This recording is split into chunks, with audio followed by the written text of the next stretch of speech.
Hello, everybody. Welcome back to the conversation series. I am thrilled today to have Dr. Nia Imani Bailey here with me. She is one in Philly. We love some Philly people around here. Go Eagles. I always say to everybody, go Birds. It was a good weekend this past weekend. But Dr. Nia is one, a radiation therapist. She's an author. She's a filmmaker. A letter to my sisters, and doing incredible work to make sure that breast cancer is at the forefront, and it is being drawn awareness to, which is something close to my heart as well. So I love that she is here with me today. Thank you for joining me. I'm so excited to get into all of this with you today.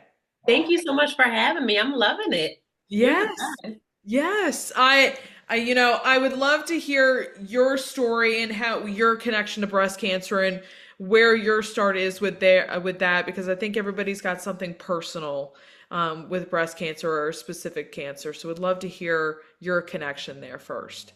Thank you. Yeah, I think the first time I realized that one of my family members was sick was, if I can remember, I think my grandfather who had colon cancer.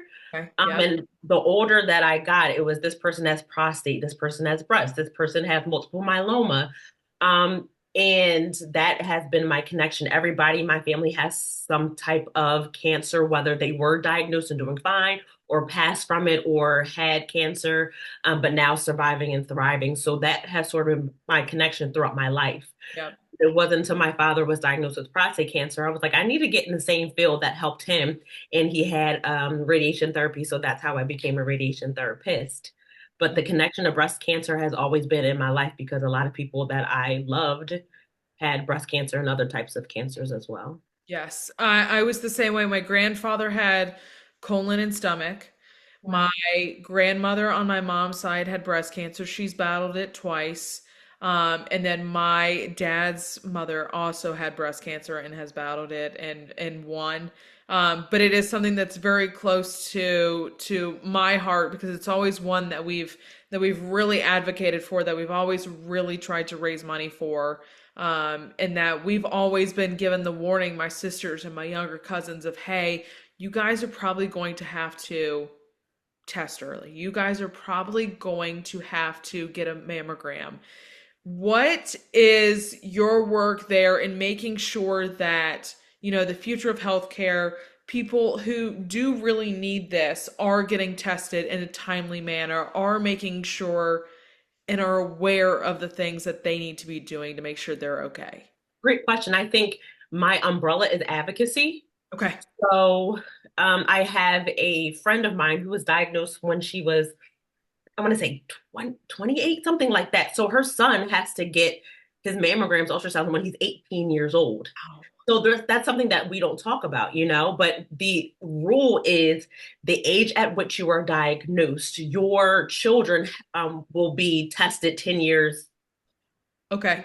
minus 10 years from your age that you were, Okay. if I Okay. can get that out. So my umbrella is advocacy to know your body, to feel your body, to see what your body looks like. In the shower the first of the month, feeling all under your chest, and men get breast cancer too. My uncle had it and he passed from it. But to get all of your breast tissue, get under, get your axilla, because that is also breast tissue as well. Look in the mirror, put your hands on your waist, look at your chest. They're supposed to be sisters, not twins. Get in, get in I the love that. bed, lay down, same thing. You want to feel it in all types of um, stances, environments, whether it's wet, warm, hot, cold. If you have a partner, have your partner feel your chest too. So the umbrella is advocacy. Okay. If you feel something, no matter at what age, I don't care if you're under the age of 40 of which you have to get mammograms, talk to your doctor. Say, hey, I feel something. If that doctor is like, hey, cool, I don't play around because there is something called pediatric cancer, so there's no such thing as you can get cancer. Yep. Let's get you a mammogram, ultrasound, whatever. If that physician is like, hey, you're too young for that, then get another physician. Yep. Also, if you have a family cancer history, you definitely need to talk to a provider and establish that family cancer history because that's what happened to me. I said, listen, everybody and their mom has cancer in my family. So my doctor put that in a risk assessment, a risk calculator, and it determined that I have a greater than 20% of breast cancer. Yes. So establish that patient provider relationship, advocate for yourself, know your body. All of that is under the umbrella. So I would say to anybody, no matter what age, what you look like, whatever, advocate for yourself, know your body, and know your family cancer history. And to those who always say, well, I'm adopted, I don't know, still take that to your doctor because you may not know your family cancer history, they may treat you as if you're high risk. Yes. So the umbrella: advocacy, know your family cancer history, and know your body and feel your body. Now, you are president of the Bird Cancer Education and Advocacy Foundation. Is that the umbrella that you're speaking to, or is that part of the umbrella? That I would say that's part of the umbrella for sure, because we call ourselves the connectors. So we help patients, providers, the community with resources to either prevent, treat, survive cancer, and everything in between. So we don't want to redo what's already done. So like Susan G. Komen does a great job, Tiger Lily does a great job, Touch the Black Breast Cancer Alliance does a great job. We don't want to redo anything, but those who need the resources. So, for example, I've had patients who said, I'm tired. I do not feel like cooking. I'm not doing that. So I'll connect them with Unite for Her. And Unite for Her helps patients who have breast and ovarian cancer. So things like that. So we call ourselves the connector. So I would say it's still under the umbrella. I Yeah. love that, especially when you're thinking about something as big as cancer. When you are thinking about that, there are days where you need an extreme amount of help, and there are days where you're like, I've got this. I feel okay today. I want to feel normal. I want to participate like a normal human being. But having those connectors and having those people that you can say, I need this help, massive, massive. Absolutely. Absolutely. I even think of some things that we may not think of, like, okay, I got this cooking, whatever, but I don't feel like cleaning my house, but my house needs to be clean. I can't even look at the loads of laundry. My lawn is getting them, it's as Yeah. tall as the cornfields, just things like that that you may not even think of, but that helps drastically. And the point is that patients can just focus on their cancer of surviving, nothing else, Yeah. nothing else. That's already such a loaded thing to be taking care of and having to focus on. Having the other things of actually just feeling like being a human being and operating and taking care of a household. Unfortunately, I mean, everybody thinks it does hold priority up there with it, but it doesn't. It needs to be a second to Mhm. everything else that is going on. Absolutely. I always think of treating the whole person. So in and I think we're getting there too, but I just feel like in the medical field you're treating the cancer. You have a problem, let's just treat that. But you're so much more than your disease, than your cancer, than your whatever. So yes, great, the cells are being taken care of and your cells are being killed, but I am also a mother. I am also this. I am also just me. And I need yoga. I need integrative therapies. There's so much more that needs to be whole. And because of this diagnosis, I'm not whole again. So what kind of pieces do we need to put together so that I'm whole again? So we're hopefully treating and helping the whole person. Yes, absolutely. And I love you were bringing up the connection point of Unite for Hers and all of these different things because you are part of all of these, and that I love that so much. How do you balance all of this one just for yourself? I just think it's kind of easy in a way. So I'll deal with a patient who has breast cancer. I'm like, oh, do you know Touch the Black Breast Cancer Alliance, or do you know Unite for Her? Or just, I just kind of spit it out. It's kind of like, you just see somebody with a beautiful smile like yours, and I'm like, oh, you have a beautiful smile. Do you use Colgate? Like just random like Yeah. connections like that Yeah. that just automatically just sort of spew out your mouth. And I just find it very invigorating because 9 times out of 10, those people may have not heard of those organizations, or now they can receive the help that they need, or they have, but they can pass the information along. So it's very exciting to pass on information and organizations and tools to really help patients, once again, just deal with their diagnosis and nothing else. I do want to get into a little bit of the realness of the world that we do live in. And we do still have, and it's a massive topic, disparities in healthcare. Yeah. How does these different organizations that you are working with and that are helping all of these incredible people that do battle cancer, how are you helping women of color, age gaps, all of these different things that we still see massive problems with today? The huge thing is education. So whether that's workshops, that's social media, like Instagram lives, that's boots on the ground, because you don't know what you don't know. So it's very important for me to talk about resources like Chrysalis Initiatives that helps all women, but one of their main focus is Black and Brown women.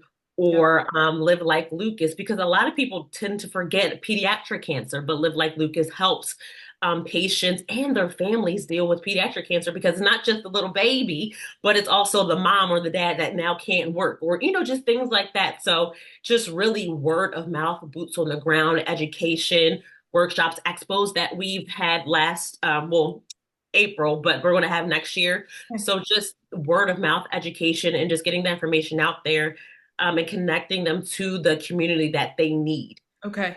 But Yeah. we always say like, hey, like just even just young people, like I'm 32 and there's so many times patients have been like, I didn't know I can get cancer, or I didn't know, like of the age where I used to smoke hookah and whatever, Yeah. all that, but like that's not healthy. Or vaping, well, it's cool, but down the road, is it really cool? Not really, or binge drinking. Like oh my God, when I was in college, Lord have mercy, I probably drank every second, you know, just and like vodka and cranberry was my go-to because I couldn't like Yes. or anything else, but Yeah. like the shorter amount of time and the amount that you drink, that increases your risk of cancer. So talking to everybody, but like young people, like college age, high school age, like, listen, I get it. You want to drink every now and then, but base it out a little bit. And like talking, like being real and transparent and honest. Like, I know you're not going to be on a sober mission for the Yeah. rest of your life, but Right. just being honest and say, like, don't binge, don't, line against, this, just being very honest, because I know like we live in a real world. And if I come to people looking like, I don't know, Mother Teresa, who was amazing, but like, you're not going to drink. You're not, it's not real. And I feel like I'm doing more harm than good anyway. Yeah. So being honest and transparent and connecting everyone to the resources in the communities that they need. I loved when I was, when I used to go to my doctors, and I used to when I was in college to now. Yeah. How much are you drinking every week? That has drastically changed that answer.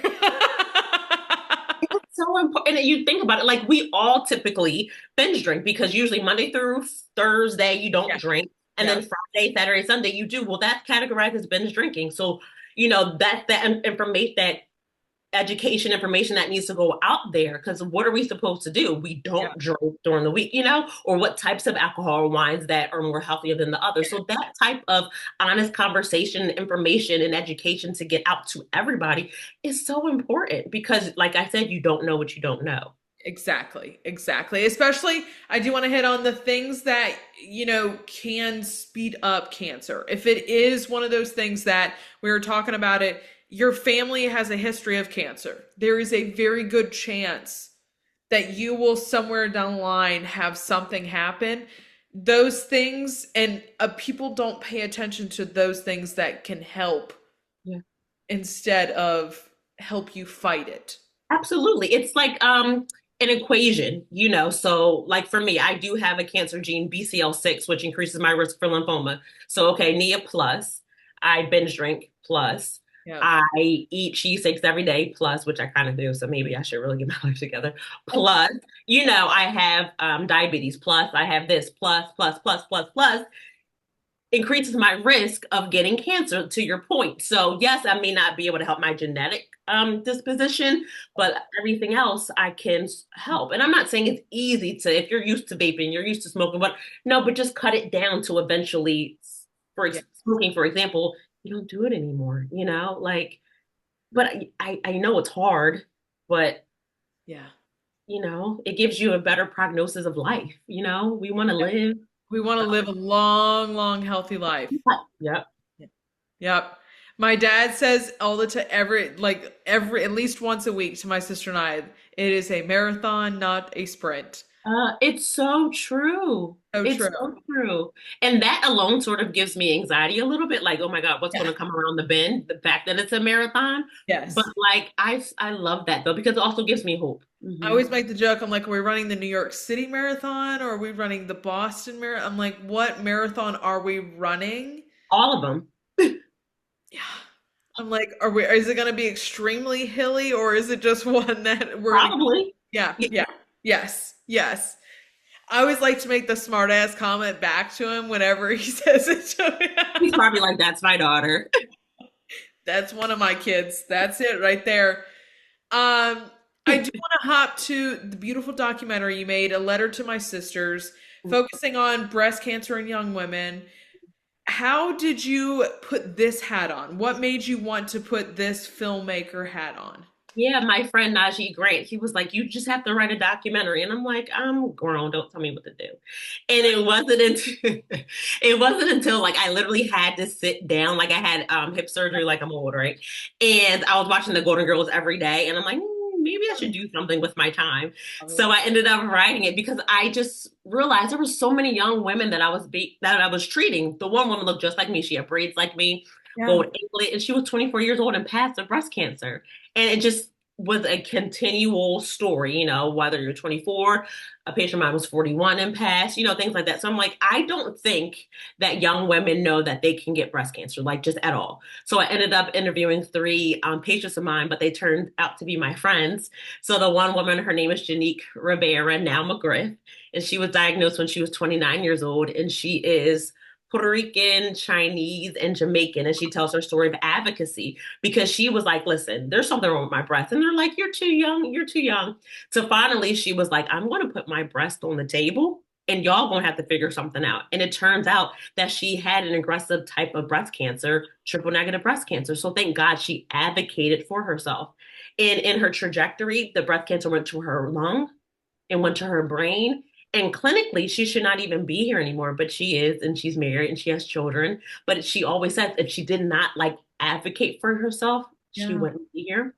The second woman, her name is Brenda Durante. She tells her story basically saying, like, I'm a Mexican woman. Mexican women don't get breast cancer because they don't have time. But that's not true. But she tells her story in her native tongue of Spanish. My best friend flew all the way from California to Philly to interview her. Okay. And she finally understood that she had to pour into herself first, Yeah. because you're a mother, you're a wife, you're all that. But if you don't take care of yourself, you can't take care of anybody else. Yeah. And the last one, she was diagnosed in her 30s. And the last woman, her name is Lynn Mitchell. She's Irish, German, and Swedish. She was diagnosed when she was 41 years old. She tells Okay. her story of being a single mom and having to fight because there's nobody else here for her two boys. So I wanted to get a diverse group of women to tell their young women to tell their stories. So hopefully that when people look at the documentary, they can say, huh, maybe I should talk to my doctor. Yeah. Maybe I should advocate for myself and just get that conversation going to hopefully save lives. Now, when you were sitting down and writing this, how did you balance between, the advocacy part of this, but also the storytelling to make sure people understood the person that it was happening to as well? That's a very good question. I think I based a lot of my questions on my dissertation. Okay. Um, and I knew in my questions I wanted to paint like who are you first, aside from your diagnosis. And then just sort of weave into, okay, this is who you are, you're now diagnosed, and how you as a person made your diagnosis maybe not easier, but Janique being a strong woman just made her advocate for herself more. So it's some way between my dissertation questions Okay. to writing down everything. It just sort of weaved into the storytelling and the advocacy that I wanted to be portrayed.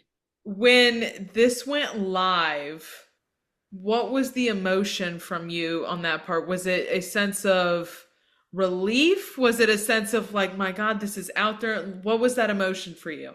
I think I was sick because I just didn't want, I said if I see it one more time, like we showed it at the Philadelphia Country Club, and I was just more concerned about the three women who were there and to see their thoughts of how everything was shown, and then everybody else, and people cried.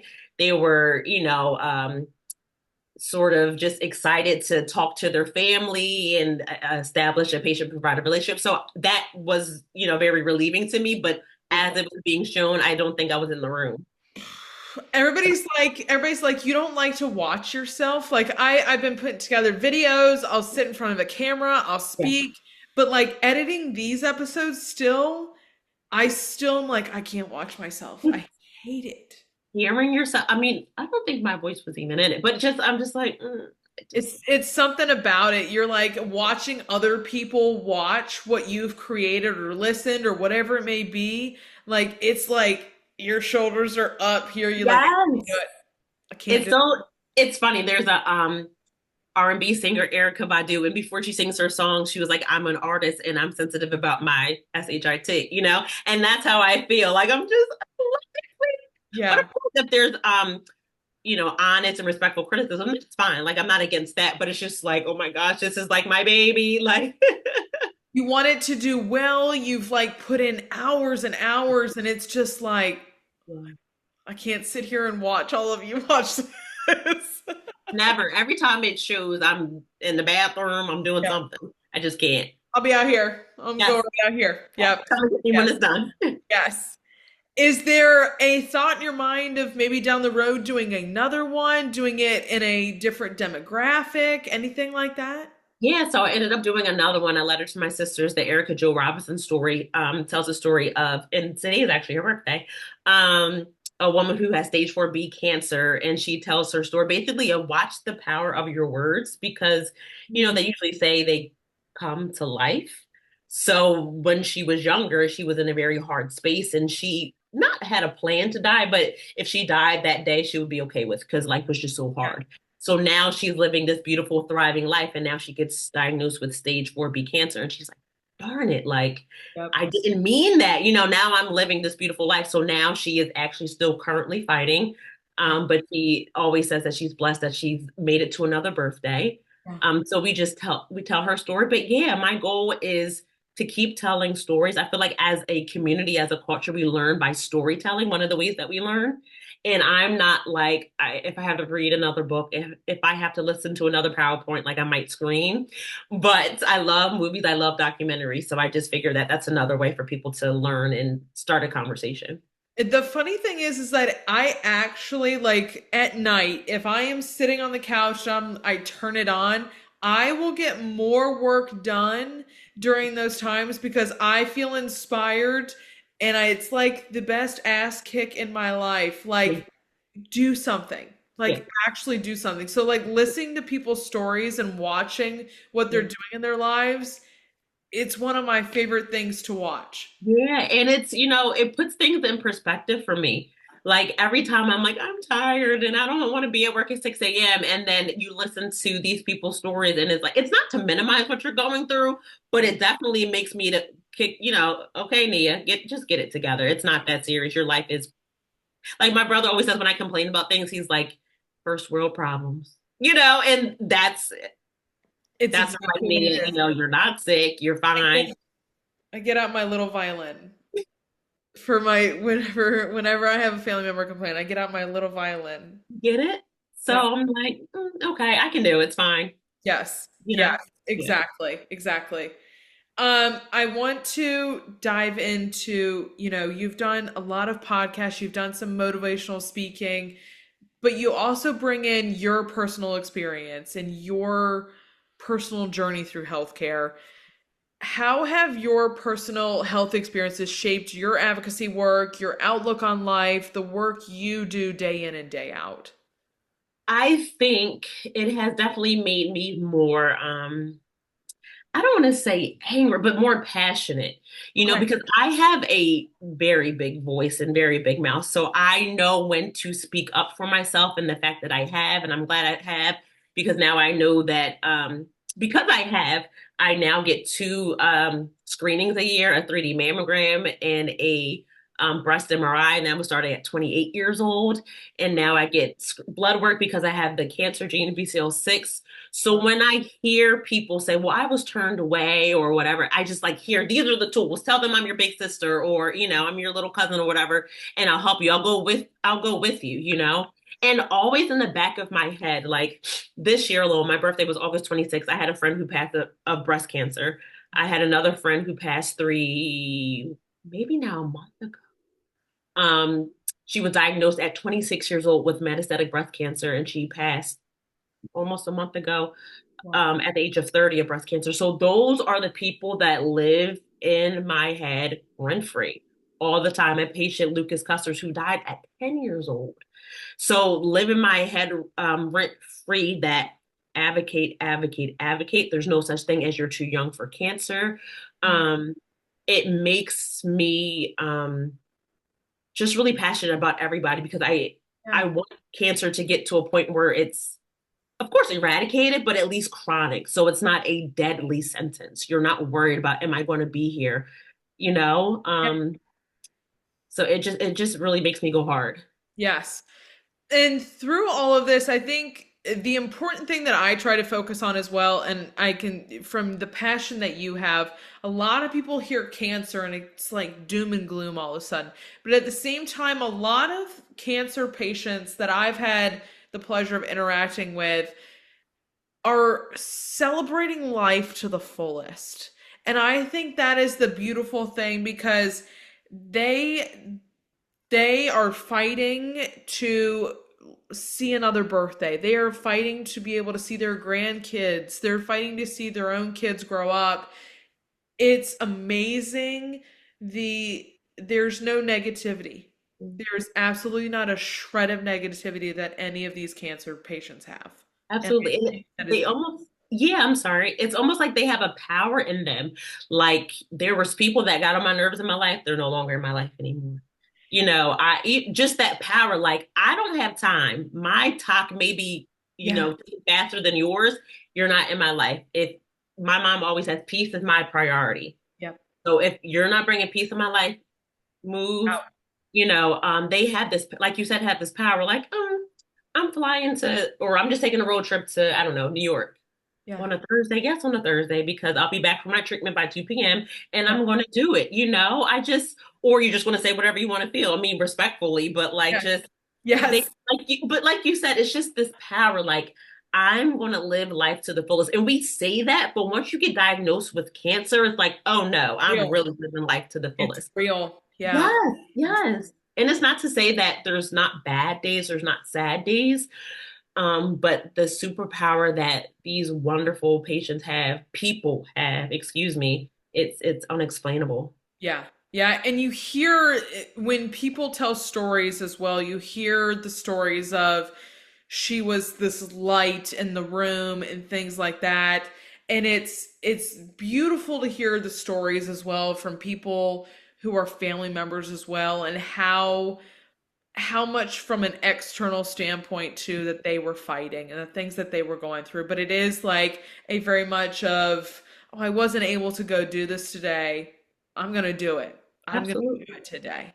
Absolutely. And it's funny because not funny, but I think about this with my friend who just passed, like I said, almost a month ago. Like I knew that she wasn't doing well, but I didn't. So she passed on a Friday. I was supposed to see her Saturday.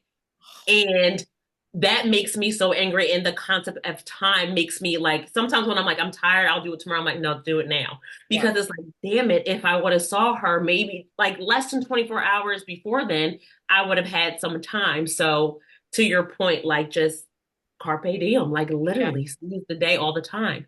And Yep. it's not minimizing, like I understand people are tired Yeah. and sometimes you may not get to it, but if there's a chance that you can get to it, whatever that it is, do Yes. it, get to it. Yes. Hmm. My dad likes to say as well, he's like, if you have the opportunity to go see your grandparents, if you have the opportunity to go see the people in your life that you love, go do it because Yeah, you have no idea to the story you were just sharing. yeah. You have no idea if it'll be the last time, if it you have no idea what's going to happen. No, it's true. And it's funny. Like I've heard my mom say this or like adults, like, I could have said something to them and now they're not here anymore. And of course, like I have empathy towards, I'm like, oh man, that sucks. Like, I'm so sorry. But to actually feel that, it's like, oh yeah, I can't feel this again, because there's nothing that I can do. So yeah. And I feel like that's also drives my passion too. Like they fought a great race, but I feel like they sort of passed the torch. Like I didn't finish. So I need you to keep Yep. going. So now I'm running that marathon to your point. So it's like, Yes. all right, Yeah. let's keep going. Yep. Yeah. Your beautiful child's book, your children's book that you wrote, created, can you share on top of the hats that we have discussed? You're bad. You went and put another one on. Why go write this book? Why go share this? bring recognition to children who may not even have a concept of anything that's going on right now. Yeah, my grandmom Smiley, she was absolutely amazing. I feel like we always say this about our grandparents, but Yes. absolutely, I think I always say that my grandparents are my favorite parents. Like amazing.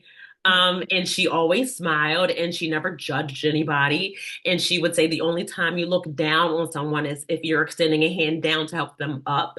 So I wanted to sort of teach this kindness, this non-judgmental, and I feel like our world is just horrible now. And I wanted to just bring back like the traditional values of just being a nice person.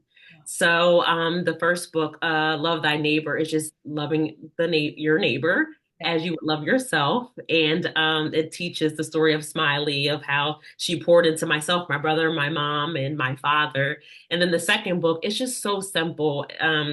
Letters to my younger self. It's, love this, love your smile, and it's somebody embraces, or, enjoy your dance, and it's somebody with a prosthetic leg, or just like, Yeah. don't judge. You can love everything about yourself, that the way that you were created and made. And I'm not judging anybody that makes alterations or anything like that, but just who you are is Yeah. perfect and beautiful.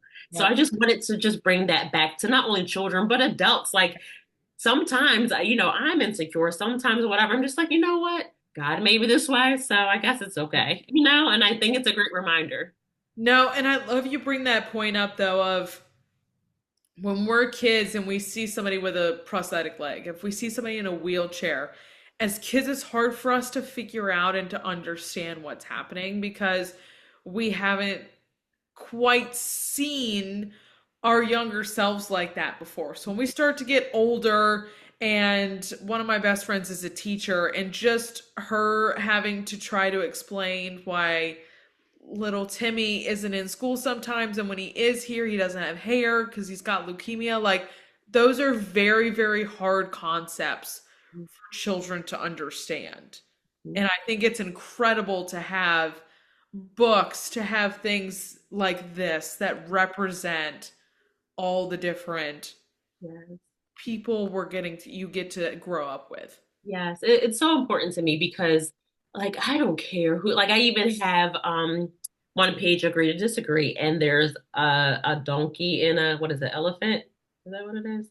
Just how important, or like I think the phrase is your religion matters, and the illustration is Hanukkah, and then it's something like your prayer matters, and it's a Muslim couple praying. Like yet again, like, this was all very like intentional because this world is so crazy. And can we just get back to agreeing to disagreeing, loving, like, our differences make the world go round. And it's okay to be different. It's okay to speak different languages, blah, blah, blah. I'm preaching to the choir. And I Yes. just wanted children to know that, like, it's okay, so that hopefully when they grow up, they still know it's okay. Yes, Yeah. absolutely. I absolutely. And I think, as you have said, the world we are living right now, it's a hard one.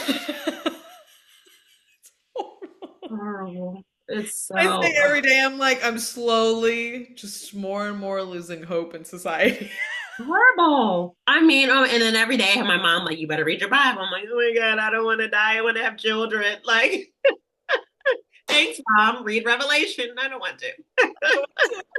I have to do it So today. I'm not in the right mindset to do this today. Yeah.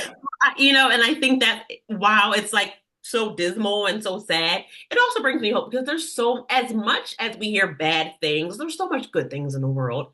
Like if your podcast, your recordings, your face was on the news in your interviews, like that would bring hope and smiles and insightful dialogue to our world, and this is what your platform is what needs to be shown all over the world. And I'm not saying there's not bad things in the world, but I think we, I don't know, we just need to show more good than the bad. Exactly. Exactly. I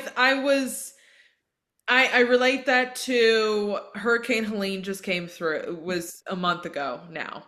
I am in the eastern part of North Carolina, western part of my state. I said to everybody, I have never seen, I've lived here my entire life, 27 years. I have never seen people rally as hard as I have during that time to make sure the western part of our state was taken care of and those people were taken care of. And it was one of those things that it wasn't shown on the news. It was one of those that Luke Combs and Eric Church just put on a massive concert in Carolina Panther Stadium one night, raised $24 million, marching right up to the mountains. So it was one of those things that that's the stuff we need to see more of. I I'll always say, when 9/11 happened, I was 9 years old. And that was, I don't still don't even want to talk about it. It was of my lifetime, one of the worst Yeah. experiences. But what I can say that came out of it was it didn't matter what you looked like. What we talk about rallying together. Oh my gosh. Like you really loved your neighbor. You really loved everybody. It was a horrible time, but in that moment, differences did not matter. We were all one, Yep. all one. Yep. And I don't want nothing like that ever to happen again, but that camaraderie, that love, that togetherness is what we need. I want to get into a little bit of leadership and a little bit of everything that you do, but I just want to, how do you encourage this next generation that's coming up, that's in school right now, that's working their butts off, of healthcare professionals and advocates that, are looking, who may have personal experiences with illness, that are looking to make a difference, that are looking to be advocates, that are looking to make a difference? I would say, like my father always says, and I notice we keep talking about our fathers too. They must have a great impact in our lives. Sorry, Yes. sorry, Yes. mom. Sorry, mom, you did too. Um, he would always say, and still says, make your hobby your career. Mm, Or your passion your career. So I say that to say, whatever you're passionate about, look for ways to make that a career. For myself, I'm passionate about people. I love people. People get on my nerves, yes, but I but I love people. And one of the ways I did that was I love my dad so much. So I'm like, how can I get in this field? And it turns out that I love this field. Of course, it's sad, but I wake up every day like, okay, I'm gonna see Mr. So and so, Miss So and so, and I'm gonna help them because they have to get to their daughter's wedding. They have to do this. They have to live a life. yeah. So to those youngsters, and I feel like, oh, because I'm saying youngsters, but oh my gosh, I'm at that age. Um, find your passion. What do you love to do? And whatever you love to do, there's an avenue, there's a way to make it your career. And yes, it's going to be work, but it doesn't feel like hard, strenuous work because it's your passion. So you wake up every day, you might be like, it's early, but you get up and do it. Yeah.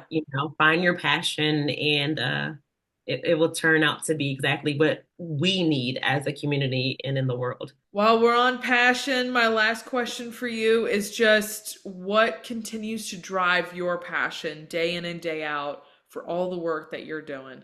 Definitely my family, but those who have passed, at the times when I'm like, I'm tired, and it's like, well, she's not here, he's not here.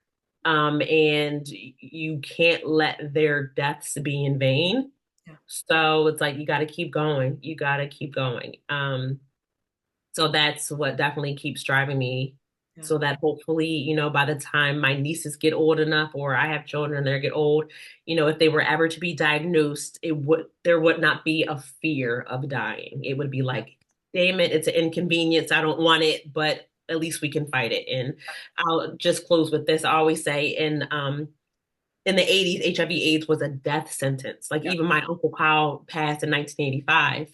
But now if you get diagnosed, you can still live, you can thrive. That's how I want cancer to be. Though you may not want it and it's like, damn it, but you can live, you can thrive. Yep.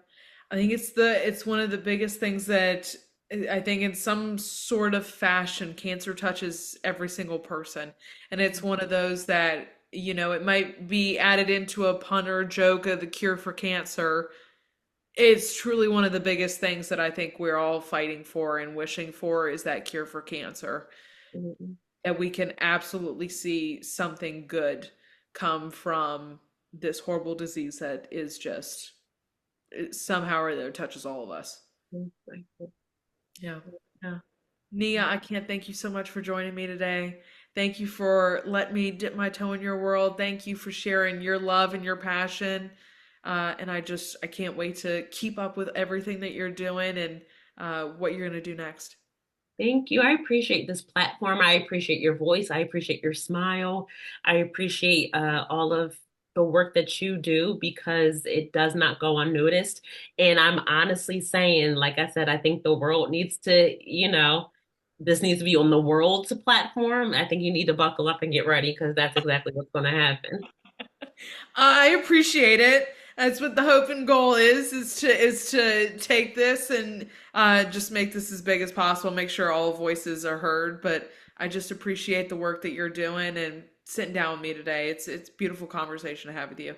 Thank you. I just heard your Southern drawl, so I appreciate I it. it comes out just every once in a while. Everybody's like, "You don't sound very Southern." I'm like, "It comes out when I get angry," and they're like, "So I have to get you angry?" And I'm like, "I don't suggest it, but if you really go ahead, poke the bear, go ahead." I just heard, I think you got like real comfortable, and I was like, oh, she is Yes, a Southern it's girl. Okay. it's there. It's there every once in a while. You're the best. Thank you so much. Yes, thank you. You guys, I'm gonna have all of Nia's socials down below. Please go give her a follow. Keep up with the work she's doing. And as always, I will see you guys back here next time. Bye, y'all.